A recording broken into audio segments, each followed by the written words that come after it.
கர்த்தருடைய பரிசுத்த ஸ்தோத்திரம் உண்டாவதாக. காலை வேளையிலே சில வசனங்களை பார்ப்போம். தேவனோ இரக்கத்தில் ஐஸ்வர்யம் உள்ளவராக இருக்கிறார்.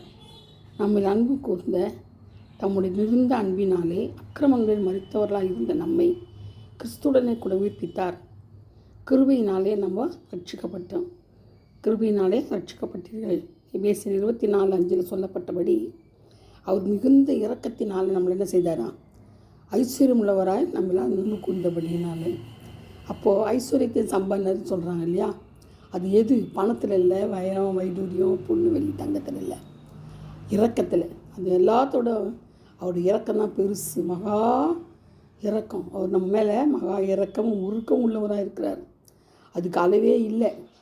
நம்ம மேலே வச்ச அன்புக்கு அவருக்கு நமக்கு தகுதியே இல்லை. ஏன்னா அவர் தான் நம்மளை தேடி வந்து நம்மளை என்ன செய்கிறாரு? ஐஸ்வர்ய சம்பனராக மாற்றுறாரு. அதனால் நம்ம என்ன செய்கிறேன்? அதுக்கு தகுதி இல்லை. அவர் அன்பு நம்மளை என்ன செய்யுது? கட்டி இழுக்குது. நம்ம ஏதாவது தவறு செய்துட்டால் கூட பாருங்கள், ஒரு அன்புனால் நம்ம இழுக்கப்படுறோம். ஒரு நேரம் நமக்கு ஆண்டவர் பக்கத்தில் வந்து பேசுவார்.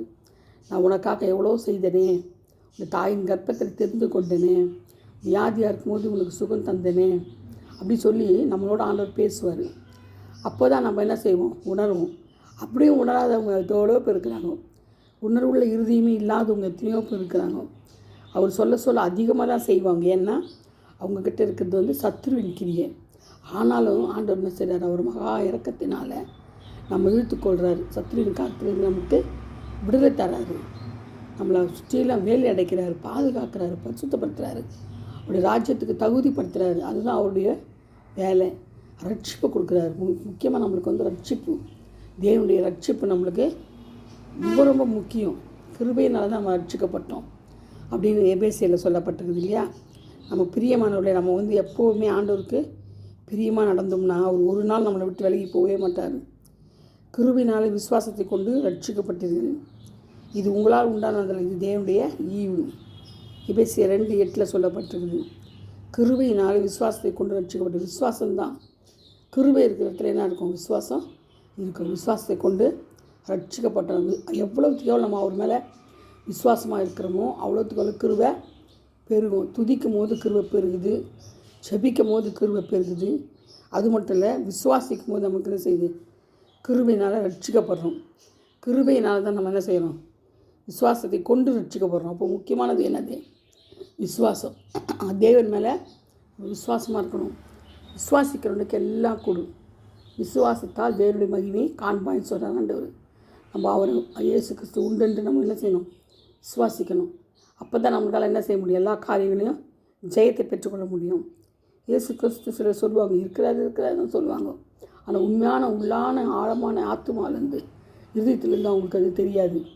ஏதோ ஒரு கடவுள் தான், நம்ம ஒரு கடவுள் இயேசு கிறிஸ்து தான் அப்படி தான் விட்டுருவாங்க. ஆனால் நம்மளை போலவே அவர் பாடு அனுபவிச்சு நம்மளுக்காகவே சிலுவையில் அறையப்பட்டு உயிர் தெரிந்தார்.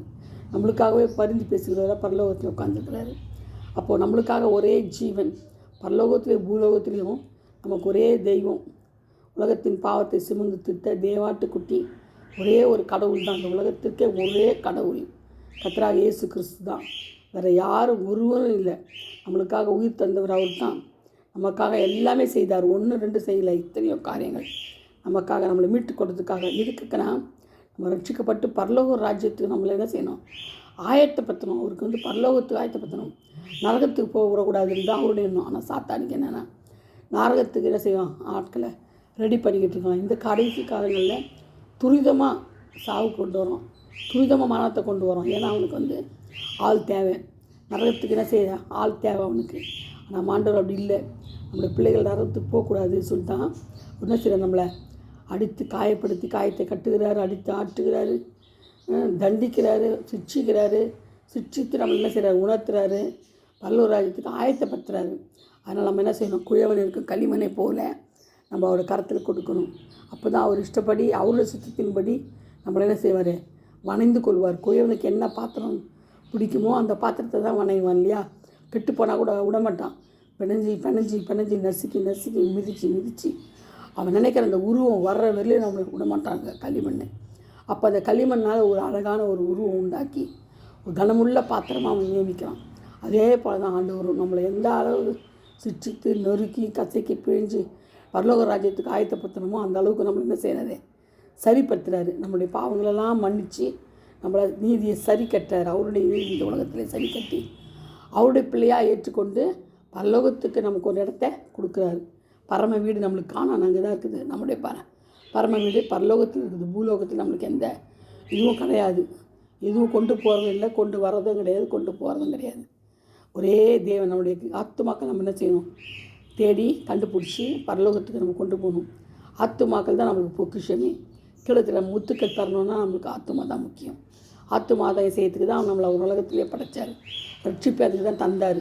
ஆனால் நம்ம என்ன செய்யணும், கவனமாக ஆத்துமாக்களை ரட்சித்து அவருடைய கருத்தில் கொண்டு போகணும். ரட்சிக்கிறவர் அவர், ஆனால் ஆத்துமாக்களோட பேச வேண்டியது நம்ம தான் இல்லையா.